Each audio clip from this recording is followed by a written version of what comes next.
On today's video, I'm gonna show you how you can create your very own spring centerpiece on a very small budget. Keep watching.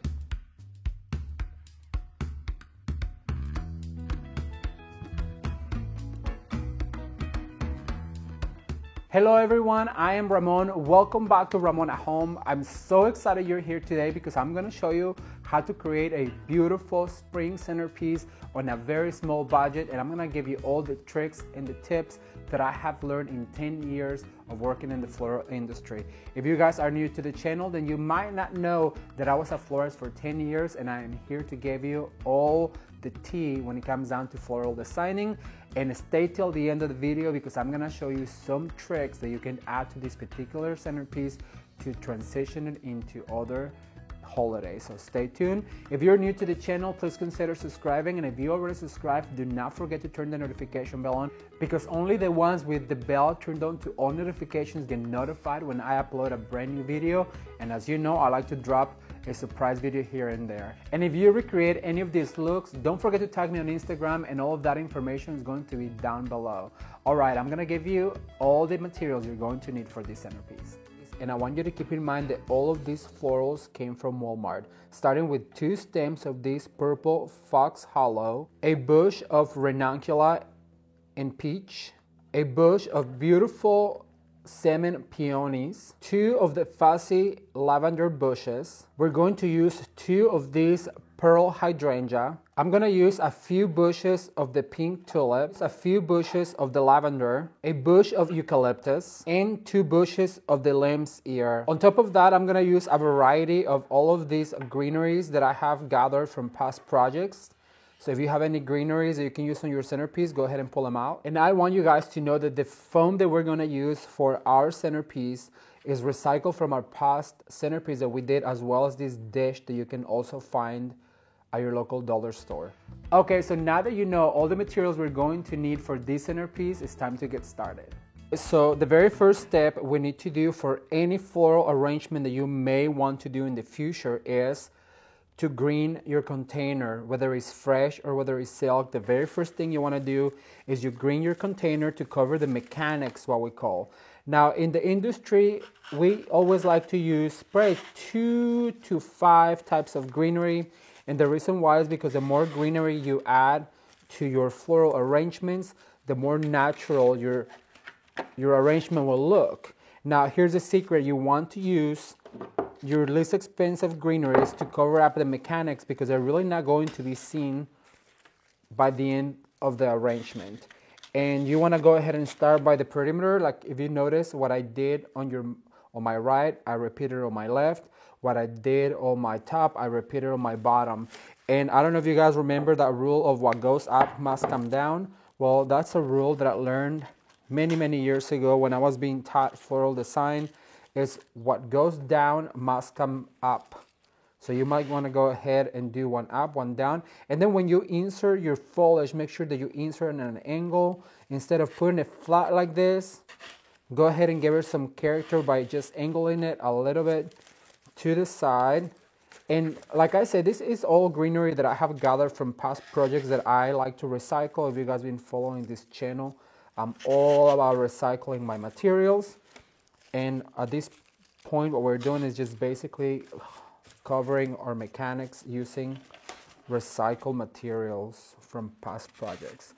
All right, so basically, I'm gonna go ahead and give it the height. What I need is determine how high I want my arrangement, and because this is going to be a centerpiece, I don't want it to be higher than this because you have to consider the fact that if people sit down at your table, you don't want them to be able to kind of duck the centerpiece. You want it to be just tall enough to where you can entertain your guest.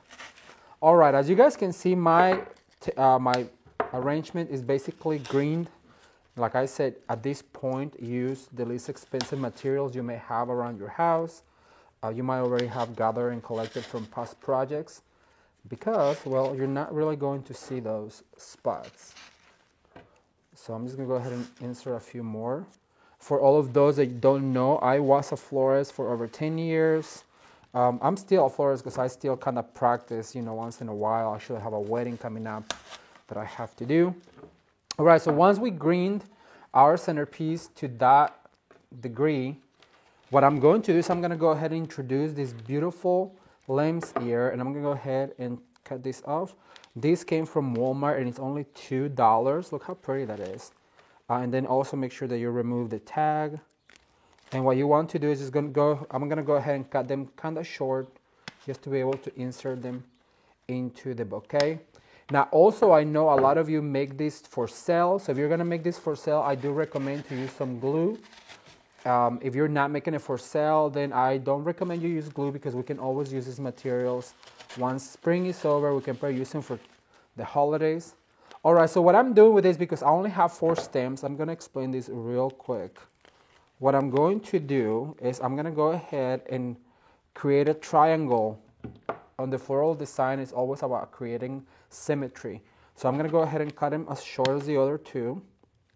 So because I already inserted up on the top, not have to go to the bottom. What goes up must come down. Keep that in mind.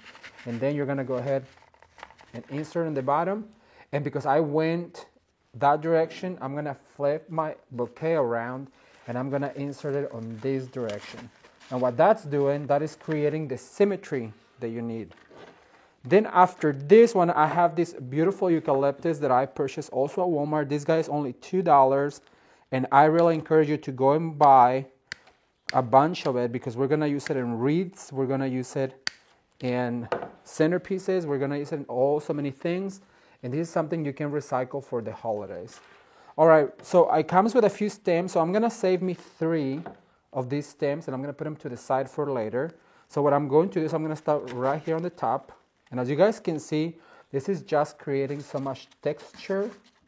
All this greenery is put together. So remember, what goes up must come down. And then if you go on your left, go on your right. And at this point, I'm just going to go ahead and insert it like that. So far we have greened our centerpiece. Look how beautiful that looks already. All right, everyone. So before we get to poking our flowers into our centerpiece, I want to explain something real quick. This is very valuable information. We have to categorize our flowers in 2.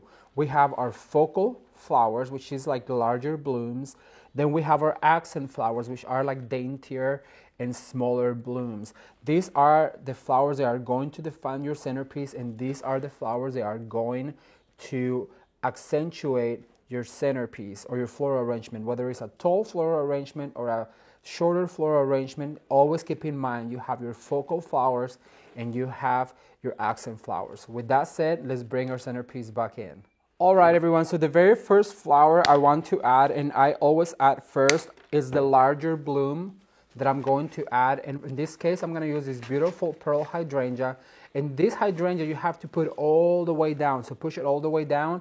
And remember, what goes on your right goes on your left. So I'm going to go ahead and insert it right here. So they're opposite to each other, right? Then the next flower I'm going to use is the beautiful peony that we have. And what I want to do is I'm going to go ahead and cut them medium size. These do need to come up in the air a little bit. And what I want to explain with this particular flower is that you always have to group your flowers in 2s and 3s. So I'm going to go ahead and add 2 right here. And the reason why is because they show better if you have a set of 2 than if you were just to have 1. Then what I'm going to do is I'm going to flip her around. And what I'm going to do next is I'm going to go ahead and insert 3 of them. And when I put these 3 up, I'm going to make a triangle. So that's the top of my triangle. And then I'm going to go ahead and do one over here. That is the second point of my triangle. So the next one is to come and create the triangle form right here. And that way you added a focal point with 3 flowers. And then you add a focal point on this side with 2 flowers. Super simple, but that makes all the difference when it comes down to floral design. All right, so the next one I'm going to add is this beautiful ranunculus that I found at Walmart. And this comes in bushes of, I'll show you in a second, but it comes in little bushels of it. And I love them that way because they're already 2 together at the height that you need them. The only thing is that I'm going to go ahead and just give it a little bend so they're a little bit more realistic looking. And I'm going to start up here on the top by adding that. Then I'm going to go ahead And where I added 2 of the peonies, I'm gonna go ahead and add 1 to create that triangle. Does that start to make sense? So now you have the triangle right here. We have 2 up on the top.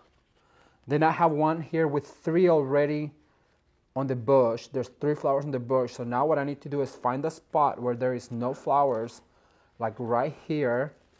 And I'm gonna go ahead and insert this one right here. And now there's 3 flowers together. Then I have another one with 2 right here. So I'm gonna go ahead and add it opposite, like so. Oh, there's another like so, number 2 of the year. So that is what so far we have going on. Now, what really is going to create life for our centerpiece is going to be the accent flower, which is this purple fox hollow. You guys will see what this does to the centerpiece. It just really fills it in and it gives it so much life. So this flower, you might want to just go ahead and insert in sets of 2s, like that, and look how pretty. I mean, just by adding that, look how beautiful that looks. Now, at this point, you basically just want to go ahead and fill in some spots that you may have empty spots between flowers. So go ahead and give them a little bend and then insert the flower into the foam, like that. And remember, what goes up must come down. So if you're gonna put one up here, make sure that you go down a little bit, because that's going to give the balance that your floral arrangement or your centerpiece needs. So we went down. I'm gonna give it a bend like this. I'm gonna go ahead and insert that into my foam. Then I'm gonna go ahead and give it a little spin. I'm gonna go ahead and add one up here. And then I'm gonna go ahead and add one down here. And as you guys, oh my gosh, this is looking so gorgeous. So gorgeous. So I'm gonna go ahead and add one right here on the bottom. And then I'm gonna add this tallest one. This tallest one needs to be like dead in the center, so it really shows right here. All right, so far so good. It's looking super pretty and really full. I also love this, but I do have some of this beautiful lavender, and this flower is going to really help tie in the peach and the pink. And what I'm going to do with this one is I'm just gonna go ahead and open up spaces in between my accent flower right here, and it's gonna be like another accent flower, like that. This one has 2, so I'm gonna go ahead and put it on the top, like that. Go ahead and give it a spin, and I'm gonna go down because I already went up. So I'm gonna go ahead and add one right here on the bottom. You always need to make sure that what goes up right here comes down here, because that is what's going to make your centerpiece look very well balanced. So I'm gonna go ahead and find my foam and just poke through it. Like I said, once again, if you are doing this for sale, just go ahead and glue them, whether it is your glue pen or just a glue gun. All right, I'm gonna go ahead and add one more here in the bottom. And then I'm gonna add this one up here to the top. And the last flower I have to add, oh my gosh, this is so gorgeous. Look at this centerpiece. The last thing I have to add is these tulips. Now with tulips, because it is such a small flower, what you need to do is you need to add them in sets of 3. So I'm gonna add one right here. Once again, the reason was because you want to create more of a focal point with it instead of just having them dotted. So there's 3 tulips right there. I'm gonna spin it around. And I'm gonna go opposite to it, and I'm gonna add a few of them. All right, so I have added a few tulips on this side and on this side, so I want some up here on the top so it's balanced, but my tulips are pretty short, so what you can do is you can get one of these like stakes, floral stakes. They come with a little wire. You wire it together, you swirl that little wire around, and then you go ahead and poke that little stake up here, and just place your tulips. And so far, so good. This is looking absolutely stunning. Now, I did save some of these eucalyptus from earlier, and you just want to go ahead and find places where you might need some extra greenery. And it's always good to save some of your greenery for the end. That way you can fill in with greenery, because flowers is just half of your arrangement. It's always a combination of greenery and flowers that make a centerpiece look stunning.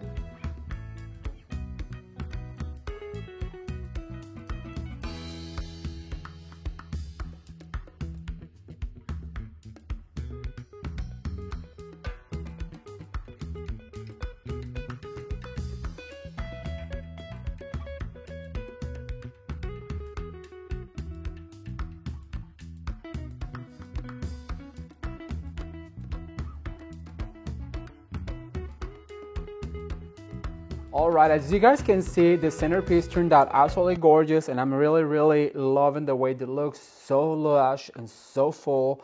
However, I want to show you a trick, because what would a centerpiece a Ramon at Home would be without tricks? We're all about the tricks here. So I want to show you how you can transition this centerpiece for Valentine's, and just by adding a bow made out of ribbon up here, you can transition any centerpiece into a beautiful Valentine's. I'm gonna go ahead and cut one of these picks that came from the dollar store with all the hearts, and I'm gonna add it on the other side, and just like that, you have yourself a Valentine's centerpiece.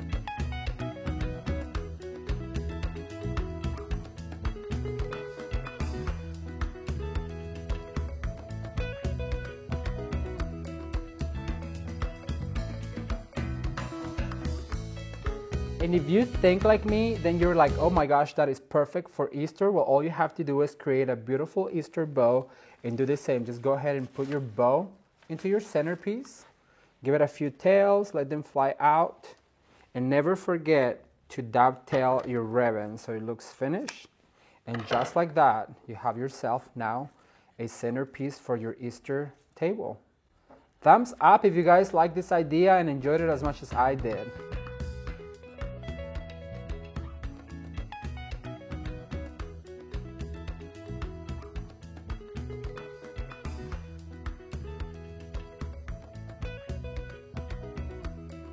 Alright, well, as you can see, creating your very own centerpiece, it is super easy. All you need is a few new items, some of the ones that you may already have recycled, and put something together for your table for spring. Now, I cannot wait to read your comments, so leave me a comment down below and let me know what you think about the color scheme. It's very pastel and very muted, but I absolutely love it. And if you guys want to see the matching wreath, leave me the hashtag wreath on the comment section below. I cannot wait to continue with the spring series. If you guys have any further ideas, leave them in the comment section below as well. If you replicate this centerpiece or any of the projects for spring from Ramon at Home, be sure to tag me on Instagram so I can share your pictures with everybody to see your work. Thank you guys so much for watching. If you have not seen the video with the 3 wreaths that I did last week, I'm gonna link it up, or you can watch more videos right now. Thank you, and until next Sunday, goodbye. And if you are already subscribed, well, don't forget to turn the notification. And if you are already subscribed, well, don't forget to turn the notification bell on for more. And if you are already subscribed, don't forget to turn the notification bell on. Oh God. And if you are already subscribed,